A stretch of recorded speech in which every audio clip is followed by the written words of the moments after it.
जो जन्नत में लोग जाएंगे, ये कई जगह कुरान में आया कि उन पर ना खौफ होगा ना गम होगा। ये बहुत अहम हिकमत इसके अंदर है, जो अल्लाह ताला बार बार कहते हैं ना खौफ होगा ना गम होगा। असल में दुनिया की जिंदगी जो हमारी है, इसमें आपको कितने ही वसाइल मिल जाए, कितनी ही दौलत मिल जाए। अभी जो हमारे बिलियनियर लोग है, ये अंबानी है, अडानी है, जो बहुत पैसे वाले हैं, इनके पास पैसा तो है, लेकिन दो चीज हमेशा इनके साथ लगी होती है, एक खौफ और एक गम। खौफ इस बात का होता है कि यार आज तो मैं नंबर 1 बिजनेसमैन हूँ, अपने हिंदुस्तान का या दुनिया का सबसे बड़ा अमीर आदमी हूँ, लेकिन कहीं ऐसा ना हो कि मेरे को नुकसान हो जाए, शेयर मार्केट गिर जाए और फिर मैं फिर से गरीब हो जाऊं या फिर से मैं पीछे चले जाऊं। हमेशा इस बात का उनको खौफ रहता है।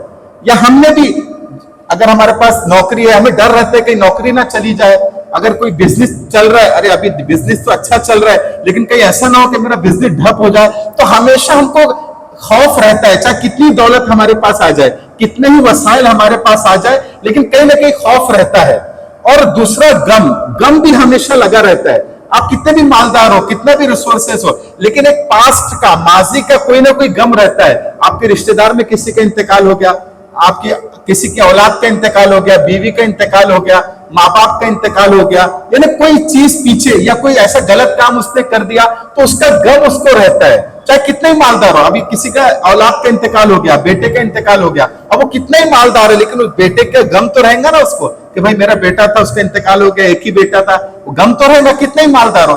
तो दुनिया में इंसान ये दो कैफियत के साथ रहता है। एक तो खौफ होता है कि कहीं मेरे पास जो है ये लूट ना जाए, ये बर्बाद ना हो जाए, इसमें इनको नुकसान ना हो जाए। और एक माजी का गम रहता है कि भाई मेरे बेटे का इंतकाल हो गया, मेरे बीवी का इंतकाल हो गया, मेरे माँ बाप का, या कोई ऐसा हादसा पेश आ गया कि हमेशा उसका गम रहता है। इंसान टेंशन में रहता है, बाद में खुदकुशी भी कर लेते हैं। तो अल्लाह कह रहे कि जन्नत में जो चले जाएगा उसको खौफ भी नहीं होगा और गम भी नहीं होगा।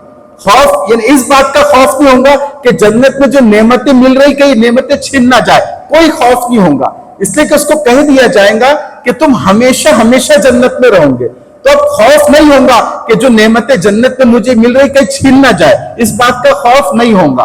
और गम के माजी का, क्योंकि अब जन्नत में चले गए, हिसाब किताब हो गया, सब खत्म हो गया, तो माजी का कोई गम नहीं होगा कि भाई मेरे साथ ऐसा मामला हो गया था, वो गम में इंसान बैठा हुआ है, कोई गम। तो जन्नत में ना खौफ होगा ना गम होगा। दुनिया में कितना ही मालदार इंसान हो, कितना ही ताकतवर इंसान हो, कितने ही वसाइल उसके पास हो, उसको ये दो कैफियत लगे रहती है, एक खौफ रहता है और एक गम रहता है। तो जन्नत में ये चीज नहीं होंगी।